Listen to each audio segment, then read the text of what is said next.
उज्ज्वल केसकर यांच्यासोबत अशासाठी, कारण त्यांचा अभ्यास आहे सगळ्या विषयातलं. हे नदीचं अतिक्रमण असेल, नदी नाल्यांचं, मग ओढे कोणी बुजवले, शहराची नगर रचना काय, डीपी प्लॅन काय, हे सगळं बेसिक. कारण ते पालिकेचे विरोधी पक्ष नेते राहिलेले आहेत आणि त्यांनी त्या काळातलं अनेक पीआयपल केलेले आहे. हे जे अतिक्रमण होत होतं त्या काळात, आज आपल्याला ही नदी दिसते, पण त्यांच्या काळात, त्यांच्या लहानपणी अगदी स्वच्छ नदी होती. आज ती जरी गटारगंगा झाली असली, म्हणूनच आम्ही जाणीवपूर्वक त्यांना इथं नदीवर घेऊन आलेलो आहेत. त्यांच्या काही आठवणी असतीलच, पण शहराचं हे जे पुण्यनगरी आहे, तिचं पूरनगरी कोणी केली, त्याला जबाबदार कोण? अगदी सुरुवातीपासून बेसिक कधी सुरुवात झाली? पुणे हे टुमदार शहर आपल्याला माहिती, त्याचा आकार असं बशीसारखा होता, मग आहे आजही, पण हे सगळे टेकड्या फोड झाले, नदी नाले अगदी काटकोनात वळवले गेले, त्यातनं मग कसे बुजवले गेले, काही गायब केले गेले.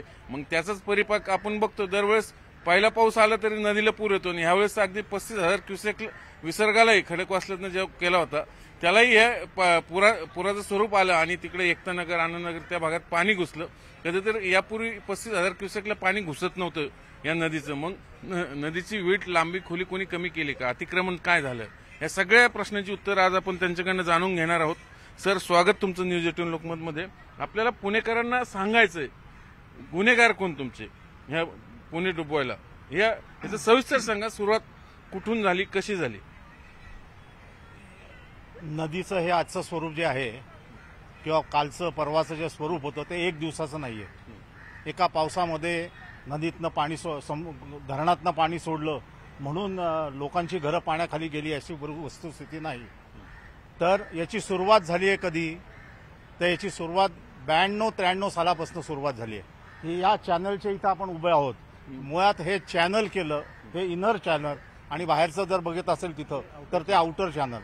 हे नदी अशी चॅनलाइज करण्याचा प्रयत्न हा 92-93 सालापासून झाला. त्या दिवशी या नदीचं अस्तित्व संपण्यासाठी सुरुवात झाली. या नदीमध्ये मी पोहलोय माझ्या लहानपणी. अण्णासाहेब पटवर्धनांची समाधी आहे, त्याच्या पलीकडे माझं घर होय. त्या लहानपणी आम्ही या नदीमध्ये पोहलोय. इतकं स्वच्छ पाणी होतं, पण आज एक गटाराचं स्वरूप प्राप्त झालंय. याला सगळेजण जबाबदार आहेत. सगळे राजकीय पक्ष, ज्यांनी ज्यांनी या महानगरपालिकेमध्ये सत्ता भोगली, ते सगळे याला जबाबदार आहेत. मला सांगा, नदी चॅनलाइज केली, मी खरं तर हे नदीचं पात्राची एकूण क्षमता, वाहन क्षमता जवळपास 1,00,000 क्युसेकच्या पुढे, पण तेच पात्र आज एवढं सिंक्रोनाइज झालंय. मी अलीकडचा नदी सुधार प्रकल्प असेल, मेट्रो असेल, रस्ता असेल, किंवा नदी नाल्याचं एक एन्क्रोचमेंट असेल, ते 35,000 पूर येतोय. हे कधीपासून सुरुवात, कशी? नाही, हा आकडा बरोबर असेल असं मला वाटत नाही. त्याच्यामध्ये सन्माननीय मंत्री महोदय मुरलीधर मोहोळ यांनी आदेश दिलेत की किती नेमकं पाणी सोडल्याची तपासणी करा. 35,000ला काहीही झालं तरी इतका पूर येण्याची शक्यता नाही. त्यामुळे जलसंपदा विभाग, माझा अंदाजे 55,000 ते 60,000 क्युसेस पाणी सोडलं, फक्त पूर्व सूचना दिली नाही. आणि हा जो गोंधळ झालाय सगळा, त्याची जबाबदारी आपल्यावर नको म्हणून त्यांनी सांगतायत की आम्ही 35,000. मी या शहरात लहानाचा मोठा झालोय. 35,000 क्युसेक्स पाण्यावर एवढा हाहाकार माजूच शकत नाही. चंद्रकांत पाटील म्हणतात अधिकारी बरोबर आहे, पाटबंधारे विभागात चूक. आणि मुरलीधर मोहोळ जे केंद्रीय राज्यमंत्री आहेत, ते म्हणतात नाही, गडबड आहे आकड्यात. नेमकं काय आहे? म्हणजे एकाच पक्षातल्या दोन नेत्यांमध्ये अशा पद्धतीने जर होत असेल, म्हणजे राजकारण सोडून द्या, पण शेवटी पुणेकरांच्या सुरक्षेचा प्रश्न आहे. नाही, चंद्रकांत दादा पाटील काय म्हणले मी वाचलं नाही, पण मुरलीधर मोहोळ जे बोलले ते मी ऐकलेले, आणि त्यांनी आदेश पण दिलेत की याची तपासणी करा, याची चौकशी करा, आणि योग्य भूमिका आहे. जर तुम्ही 55,000 पाणी सोडलं असेल तर आम्हाला आधी कल्पना द्यायला पाहिजे होती, आपल्याला लोकांना वाचवता आलं असतं. आणि मला असं वाटतं की यापूर्वी महानगरपालिका पण इतकी निष्क्रिय माझ्या आयुष्यात मी बघितले नाही. मी 15 वर्ष महानगरपालिकेत काम केलं, नगरसेवक म्हणून, विरोधी पक्षनेता म्हणून काम केलं, पण महानगरपालिकेचा आपत्कालीन जी व्यवस्था आहे ती 100% फेल गेलेली आहे. अधिकारी म्हणतात आम्ही 35, आम्हाला सांगितलं गेलं 35,000 क्युसेक, त्यामुळे 35ला जसं आपण म्हणतो तसं पूर येत नाही. आपलाही पूर्वानुभव तोच आहे, त्याच्यामुळेच ते कदाचित गाफीर राहिले आणि ही परिस्थिती ओढवली. नाही, पण पावसाचं प्रमाण लक्षात घेता 35,000 सांगितलं ना तर ते वाढू पण शकतं ना. याचा अंदाज महानगरपालिकेच्या अधिकाऱ्यांना आला नाही का? त्यांनी का नाही त्या एकता नगर, आनंद नगर या भागामध्ये गेले आणि सांगितलं की आत्ता 35,000 सोडतायत, पण कदाचित जास्त पाणी सोडण्याची शक्यता आहे, सावध राहा. लोक सावध झाली असती ना.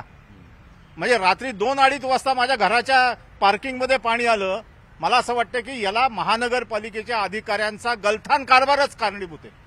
याला दुसरा मार्ग नाही, दुसरा शब्द नाही याच्यामध्ये. म्हणजे माध्यमांमध्ये फक्त एकतानगर, निंबूजनगर हे दिसलं, तुमच्या भागातही पाणी गेलं होतं. आमच्या भागात माझं जिथं ऑफिस आहे त्या बिल्डिंगमध्ये देखील पाणी, पण त्याचं कारण वेगळे आहे. थरावर थर, आला निधी की थर टाकला, आला निधी की थर टाकला. रस्त्याची उंची वाढली, बिल्डिंग खाली गेल्या.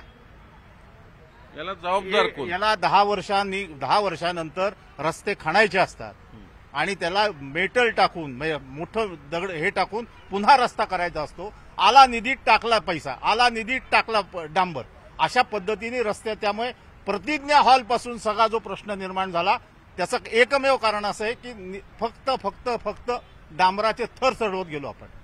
सर मला सांगा, हे पुण्यनगरी कधी काळी मी आजही आहे पेन्शनरांचं शहर आहे, निवांत टुमदार शहर राहण्यासाठी, पण आज त्याची आपण ट्रॅफिक तर बघितलीच, पण नदी नाले कोणी बुजवले, म्हणजे नाले विशेष करून त्याचं कधीपासून सुरुवात झाली, त्याचं नेमका इतिहास काय? ब्रिटिशांनी या शहरातल्या सगळ्या नाल्यांचा टोपोशीटवर उल्लेख केलेला आहे. सर्वे ऑफ इंडियाच्या कडे ती कागद उपलब्ध आहे. पुणे महानगरपालिकेने प्राईम मूव्ह नावाची एक संस्था नेमली. आम्ही या सगळ्या बेसिनचा, याला बेसिन म्हणतात, ही 12 का 13 बेसिनचे सर्व नकाशे तयार केले आणि हे नकाशे तयार झाल्यानंतर बांधकाम परवानग्या त्या नकाशाच्या अनुरूप असायला पाहिजे होत्या. पण काय झालं माहिती नाही, महानगरपालिकेमध्ये बांधकाम विभागाला आणि विकास योजनेला हे नाले हलवण्याची परवानगी देण्यात आली. हे कधी झालं? हे मला असं वाटतं की 2002-03च्या आसपास हा एक सर्क्युलर आलं आणि नाले हलवायला लागले, तसे अधिकार दिले. Alignment change. आता अलाइनमेंट नाल्याची, जो नैसर्गिक नाला आहे त्याची अलाइनमेंट प्रवाह जो होता तोच बदलायचा, तो वळवण्याचा अधिकार पालिका आयुक्ताला ना? आयुक्तांना नाही, खाली सिटी इंजिनियरना दिले. तिथून नैसर्गिक नाल्याचा फिरवण्याचा अधिकार कसा काय देता? सिटी इंजिनियरला कुणालाही द्या, आयुक्तांना द्या. त्या ISS म्हणजे काय फार हुशार आहेत असं नाहीये, त्यांना का द्यायचा? जो निसर्गाने आपलं निसरा करण्याचा जो मार्ग केलाय त्याच्यामध्ये बदल करण्याचा अधिकार तुम्हाला का दिला? आणि ते बदल केले, त्यामुळे शहरामध्ये वॉटर लॉगिंग व्हायला लागलं. ही वस्तुस्थिती आहे. हे की मी मिका सरांकडनं हे सगळं जाणून घेतोय, कारण शहराचं गणित कुठं बिघडलं. म्हणजे स्वास्थ्य जे हे नदी नाले जे आहे शहरातले नैसर्गिक स्रोत, म्हणजे साधारण 250 नाले असतील, किती जास्त असतील, खूप नाले आहेत. तर ते बदलण्याचं, नाल्याची दिशा बदलली. कारण हे बिल्डर मंडळींनी काय केलं, पालिकेतल्या भ्रष्ट अधिकाऱ्यांना अक्षरशः त्यांच्याशी संगनमत साधून नाल्यांची दिशाच बदलून टाकली सगळी. म्हणजे काही काटकोनात वळवले गेले, काही 45 अंशात, आणि त्याच्यामुळे आणि नाले गायब. काय अनेक बिल्डिंग तर अशा आहेत ते नालेवरती उभा आहेत. त्याच्यामुळे झालं काय, नैसर्गिक पूर आला नदी नाल्या, ते पाणी वॉटर लॉगिंग होतं, त्या सोसायटीत घुसतं आणि तिथनं मग ही सगळी शहराची गडबड सुरू झाली. सर मला सांगा, आतापर्यंत शहरात अशा कशा काय गडबडी झालेल्या आहेत? नाही, गडबडी म्हणजे हे गडबडच आहे नाही. किती नंतर सगळ्यात महत्वाची म्हणजे याचा विचार केला पाहिजे. काय म्हटलं तुम्ही? नाही, प्राईम मूव्हनी सांगितलं ना, ब्रिटिशांनी जे नाले आखले त्याच्यानंतर प्राईम मूव्हनी पण आखून दिले ना तुम्हाला की हे नाले आहेत. त्याचा सगळा सर्व्हे केला. आम्ही पैसे दिले प्राईम मूव्हला. माझ्या कल्पनेप्रमाणे त्या काळात 55 का 60 लाख रुपये या सर्व्हेसाठी दिले होते प्राईम मूव्हला. आणि आजही प्राईम मूव्हचा रिपोर्ट घेतल्याशिवाय प्लॅन मंजूर करत नाही. मग प्राईम मूव्हनी दिलेले रिपोर्ट पण एकदा चेक केले पाहिजेत. त्यातही गडबडी येतो. मग यार, तुम्ही नकाशे केले आणि तुम्हीच जर हलवायला परवानगी देत असाल तर कसं काय चालेल? अंदाजे किती नाले वळवले असतील? खूप म्हणजे जास्त करून त्या सगळ्या जिथं डेव्हलपिंग एरिया आहे, म्हणजे वडगाव शेरी भागामध्ये, म्हणजे खराडी, वडगाव शेरी, जिथं नवीन पुणे होत होतं त्या ठिकाणी त्यांच्या लक्षात आलं की हा नाला, या नाल्याच्या पासून आपल्याला 3 मीटर 7 मीटर जागा सोडावी लागेल, नालाच फिरून टाकू. आणि त्याच्यावर मोठमोठे टॉवर उभे राहिलेत लोकांचे. मग पाणी गेलं की हे व्हायचं, पाणी जाणारच ना. पाणी हे बघा, पाण्याला कुणाचा बाप थांबवू शकत नाही. पाणी स्वतःचा मार्ग काढणार, तुम्ही त्याला कितीही अडवायचा प्रयत्न करा. त्यामुळे पाणी हा मार्ग काढतो आणि मग तो तुमच्या घरामध्ये घुसतो, रस्त्यावर येतो. आणि या सगळ्या लोकांचं एकत्र सगळा व्यवहार हा या शहराच्या दृष्टीने घातक आहे. आणि याच्या विरुद्ध आता माझी विनंती आहे कुणाला, चंद्रकांतदादा पाटील आहे, अजितदादा पवार आहेत, मुख्यमंत्री आहेत, मुरलीधर अण्णा मोहोळ आपल्या शहराचे केंद्रात मंत्री आहेत. या सगळ्या व्यवहाराची चौकशी केली पाहिजे. आणि सगळ्यात महत्वाचा मुद्दा सांगतो की 2007 ते 2027 हा जो विकास आराखडा तयार केला गेला, या विकास आराखड्यामध्ये 1740 एकर जमीन ही पाण्याची वॉटर बॉडी जलस्रोत ही निवासी केली. अरे बाप. 1740 एकर विचार करा आजच्या भावाने. त्या 1740 एकर म्हणजे गुणिले 440 म्हणजे किती झाले? 2000 आपण पकडू. कोणाच्या दबावाखाली? नाही, जनरल बॉडीमध्ये आला विषय, प्रशासनाने ठेवलं. त्याची कागदपत्र काल मी तुम्हाला दिली. माझ्या मनातलं एकही वाक्य नाही. महानगरपालिकेने पब्लिश केलेलं कागदच काल मी तुम्हाला दिला की हे इतकं होतं. 1.65% कमी क्षेत्र दाखवतात. जर वॉटर बॉडी तुम्ही गायब केल्या तर तर काय होणार आहे? काय होणार आहे? शहर पाण्यातच जाणार आहे. पाण्यातच जाणार आहे. त्याची देखील चौकशी केली पाहिजे. आणि माझे म्हणणं आहे की पुन्हा एकदा जसं आता मेहरबान हायकोर्टाने सांगितलंय की पूररेषा, रेड लाईन, ब्ल्यू लाईन पुन्हा एकदा आखा, तसं मला असं वाटतं की ब्रिटिशांच्या काळातले सर्वे केलेले जे नाले आहेत त्या नाल्यांवर काय काय अतिक्रमण आहे, त्या नाल्यांचे अलाइनमेंट काय आहे, ती कुठं कुठं बदलली आहे, या संदर्भामध्ये एक व्हाईट पेपर पुणे महानगरपालिकेने तयार केला पाहिजे. आणि तर आपल्याला पुढच्या काळामध्ये या सगळ्या समस्येला सामोरं जावं लागेल.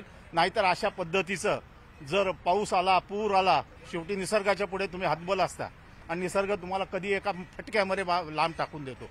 तर जर लोकांना केंद्रबिंदू ठेवून, केंद्रस्थानी ठेवून जर काम करायचं असेल तर या सगळ्या व्यवहाराची चौकशी व्हायला पाहिजे, ही माझी मागणी आहे. तर दुसरं असं, हे मग पूर येतो हे ते खडकवासल्यातनं पाणी सोडलं होतं. हे साधारण आपल्या इकडे 45-55 जर विसर्ग आला तर नदीपात्रात पूर येतो. पण हल्ली शहरात म्हणजे पहिला एक 100-125 मिलीमीटर पाऊस झालो वॉटर लॉगिंग व्हायचं, पण हल्ली ते 60-70 मिलीमीटरलाही होते. आणि रस्त्यांना नदी नाल्याचं स्वरूप येतं सगळ्या सिमेंटच्या रस्त्यांना. याला जबाबदार कोण आणि कधीपासून? हे सर्व मला वाटतं 10-12 वर्षापासून हे नवीन फिनोमेनॉन सुरू झाले. याचं कारण असं आहे की पावसाळी लाईन आहेत ना, पावसाळी लाईन या नीट टाकल्या गेल्या नाही. आता मी ज्या भागामध्ये नगरसेवक होतो त्या भागामध्ये तुम्हाला रस्त्यावर आजही कुठेही गेलात ना तरी रस्त्यावर लॉगिंग दिसणार नाही. कारण आम्ही काय पावसाळी लाईन टाकली. पावसाळी लाईन टाकल्याशिवाय रस्ता करूच नाही. आणि तो रस्ता स्ट्रीमिंग कुठली लाईन म्हणते त्याला स्ट्रॉंग वॉटरची.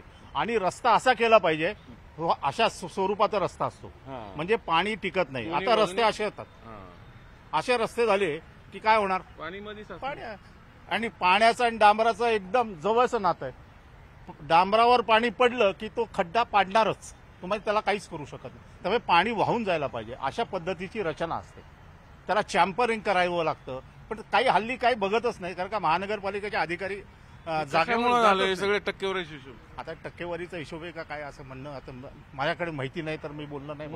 मग पुण्यासारख्या जे एक मेट्रो सिटी आहे महाराष्ट्रातलं, एक आत्ता सध्या घडीचं 2 नंबर शहर, किती नाही नागपूर नंतर म्हणलं तरी, त्याची नगर रचनेची अशी जर वाताहत लागली असेल, याला मी काय जबाबदार कोण, कशामुळे याचं दुरुस्त? नागरिक आम्ही जबाबदार आहोत. त्याला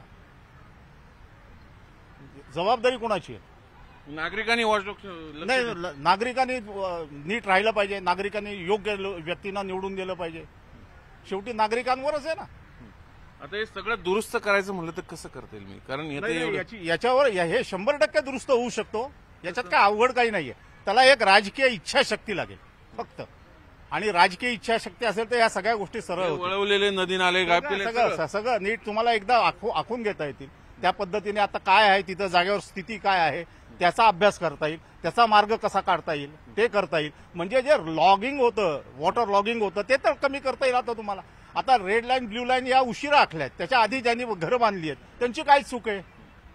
त्यांना आज तुमची घर रेड ब्ल्यू लाईन मध्ये आहे तर तुम्ही आता घर पाडा असं कसं म्हणू शकतो? आपण म्हणणार नाही आणि म्हणूही नाही. त्यामुळे आता भविष्य काळामध्ये जर आपल्याला काम नीट करायचं असेल तर आपल्याला आपल्या समोर सगळं चित्र पाहिजे. या शहराचे जलस्रोत कुठले, नैसर्गिक स्रोत कुठले? भैरोबा नाला आहे, नंतर आंबील ओढा आहे, नंतर माणिक नाला पुण्यातल्या कुठल्या लोकांना माहिती आहे सांगा बरं? राम नदीच गायब. मध्ये तर राम नदीच गायब करून टाकली. नागझारी नाला आहे जो संपूर्ण कोंडव्यापासून मोकळा श्वास घेतला पाहिजे. मोकळा श्वास घेतला पाहिजे नदीने. आता हे नदीचं चॅनलायझेशन झालं त्याच्यामुळे कसा परिणाम झाला? नाही, फार परिणाम नाही झाला, पण एक गटार व्हायला मदत झाली.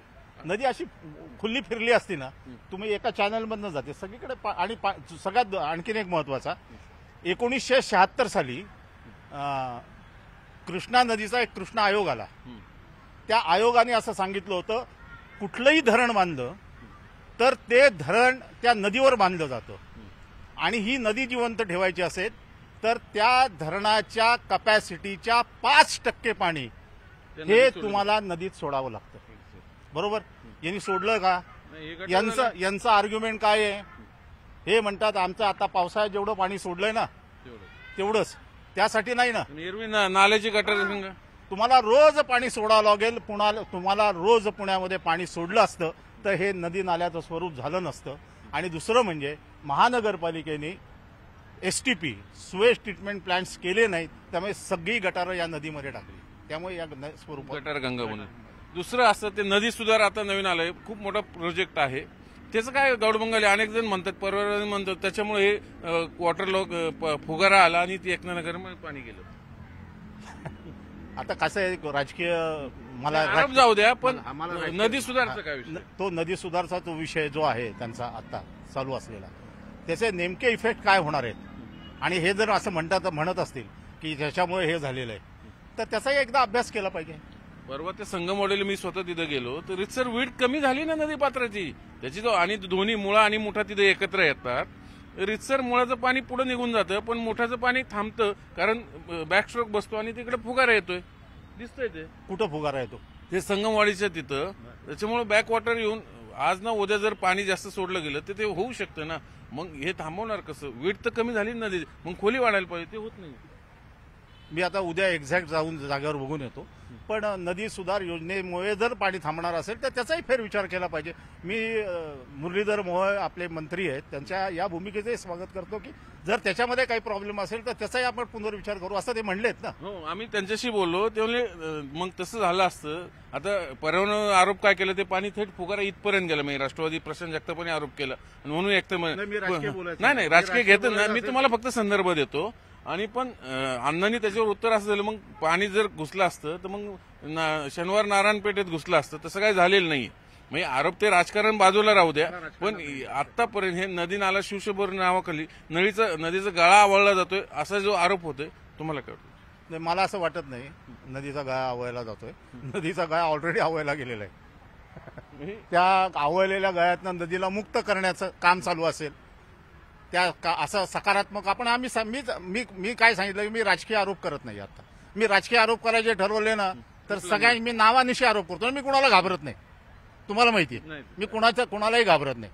या डीपीच्या वेळेला मी कुणाशी संघर्ष केला, मी मुख्यमंत्र्यांशी संघर्ष केला. मला प्रॉब्लेम काही नाही. या पुण्यातले जे सगळे डोंगर वाचलेत ना, 1999 साली मी विलासरावांच्या पीएला हायकोर्टामध्ये बोलवावं लागलं, इथपर्यंत केस केली म्हणून हे डोंगर वाचलेत पुण्यातले.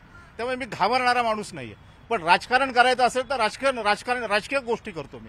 आज मी एक पुणेकर म्हणून बोलतोय, एक जागरूक सजग पुणेकर म्हणून बोलतोय मी. राजकारणात मला आता इंटरेस्ट नाही. समाप्तीला आपण जाऊ. शेवटचा प्रश्न, शेवटी फायनल याच्यावर उत्तर काय? याच्यावर फायनल उत्तर असं की ह्या पुढच्या काळामध्ये या सगळ्या गोष्टी ज्या मी काल पत्रामध्ये दिलेल्या आहेत त्या सगळ्या गोष्टींचा विचार करून त्याच्यावर काही उपाययोजना जर ते करणार असतील तर या प्रश्नाची तीव्रता कमी होईल. प्रश्न संपेल असं माझं म्हणणं नाही, माझा दावा नाही. मी राजकीय बोलत नाहीये. त्यामुळे याच्यावर काहीतरी मार्ग निघू शकेल आणि 1, 2, 3 महिने आम्ही वाट बघू. 3 महिन्यामध्ये जर त्यांनी केलं नाही तर ऑक्टोबर नोव्हेंबरमध्ये या आम्ही उपस्थित केलेल्या प्रश्नावर सोल्युशन काय आहे हे आम्हीच देऊ. आपलं पुणे, आपला परिसर, आमची संस्था देईल. पर्यायी डीपी कसा असावा, त्याचे रूल कसे असावे. आम्ही नुसत्या डीपीला विरोध नाही केला, तर पर्यायी डीपी कसा असावा, लोकल एरियाचं प्लॅनिंग कसं असावं, त्याचे डीसी रूल कसे असावेत, हे सुद्धा आम्ही यांनी पब्लिश करायच्या आधी आम्ही पब्लिश केलं. आम्ही टीका करून थांबत नाही तर सकारात्मक कामही करतो. त्याच्या पद्धतीने यांनी जर 3 महिन्यामध्ये याच्यामध्ये काही केलं नाही तर आम्ही निश्चित पद्धतीने याला काय सोल्युशन आहे हे पुणेकरांच्या समोर ठेवू. व्हिडिओ जर्नलिस्ट सचिन हंचाटेसह चंद्रान पुंदे, न्यूज 18 लोकमत, पुणे.